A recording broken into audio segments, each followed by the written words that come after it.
নিষিদ্ধ ভারতীয় প্রতিষ্ঠান মাদ্রাজ সিকিউরিটির কাছে কোটি গ্রাহকের ব্যক্তিগত তথ্য। হুমকিতে পড়তে পারে জাতীয় নিরাপত্তা। ধরাছোঁয়ার বাইরে বিআরটির অসাধু কর্মকর্তারা। প্রতিষ্ঠানের চেয়ারম্যান বলছেন, মাদ্রাজ সিকিউরিটির সাথে দেশবিরোধী চুক্তি করেছিল আওয়ামী সরকার। আইনের আওতায় আনা হবে বিআরটির অভিযুক্তদের। তথ্য প্রযুক্তি বিশেষজ্ঞরা বলছেন, চক্রান্ত করেই বিদেশিদের হাতে তুলে দেওয়া হয়েছিল দেশের মানুষের ব্যক্তিগত তথ্য। আরও জানাচ্ছেন ওবায়দুল্লাহ মামুন, ছবি তুলেছেন আবু হানিফ সোহেল।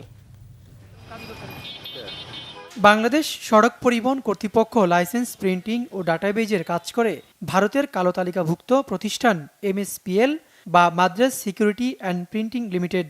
বিআরটির কয়েকজন অসাধু কর্মকর্তার যোগসাজশে অবৈধভাবে কাজ পেয়েছে প্রতিষ্ঠানটি, অথচ প্রতিষ্ঠানটি নিজ দেশের পাশাপাশি শ্রীলঙ্কায়ও নিষিদ্ধ।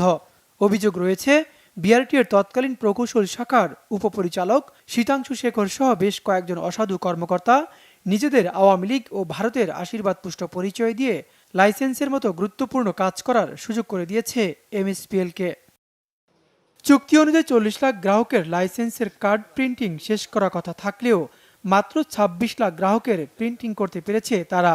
চুক্তির মেয়াদ শেষ হলেও এখনও লাখো মানুষের লাইসেন্স দিতে পারেনি মাদ্রাজ সিকিউরিটি। ফলে বিআরটিএতে বাড়ছে গ্রাহকের চাপ, বাড়ছে ভোগান্তিও। ভারত বাংলাদেশের টানাপোড়েনের কারণে এই তথ্য ব্যবহার করে বড় ধরনের ক্ষতির হুমকিতে পড়তে পারে বাংলাদেশ, বলছেন প্রযুক্তি বিশেষজ্ঞরা।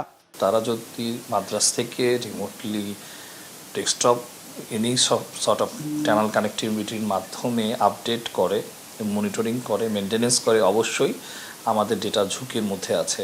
যারা এই জাতীয় কাজ করেছে, অন্যায় করেছে, রাজনৈতিক বা পারিপার্শ্বিকতা বা কূটনৈতিক চাপেও যদি তারা এই জাতীয় ভুইফোর সংগঠনকে বাংলাদেশের এই গুরুত্বপূর্ণ জাতীয় ডেটাবেসের কাজটি প্রদান করে থাকে, তাদের বিষয়ে আসলে বিভাগীয় তদন্ত করা অত্যন্ত জরুরি।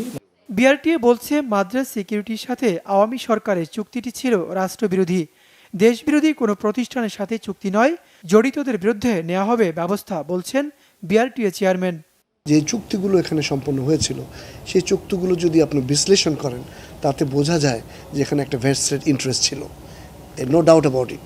ফলে এই ধরনের চুক্তি যাতে ভবিষ্যতে না হয়, সে কারণে আমরা যে নতুন ওটিএম করছি, সেটার যে স্পেসিফিকেশন আমরা রিভাইজ করে আমাদের মতো করে আমরা করছি, যাতে এটার সোর্স কোড থেকে সম্পূর্ণ কন্ট্রোল বাংলাদেশ গভর্নমেন্টের আন্ডারে থাকে। তারাই সব কিছু কন্ট্রোল করতে বিআরটিএ সেটাকে সাপোর্ট করে গেছে, কিন্তু এটার থেকে আমরা বেরিয়ে এসেছি। আমরা সকল ওনারশিপ, সোর্স কোড, কন্ট্রোল বিআরটিএর অধীনেই থাকবে। বলেন, বিআরটির চুক্তি নবায়ন করবে না জেনেই ইচ্ছাকৃতভাবেই সার্ভার ডাউন করে রেখেছে ভারতীয় প্রতিষ্ঠান মাদ্রাজ সিকিউরিটিজ। ওবায়দুল্লাহ মামুন, বাংলা ভিশন, ঢাকা।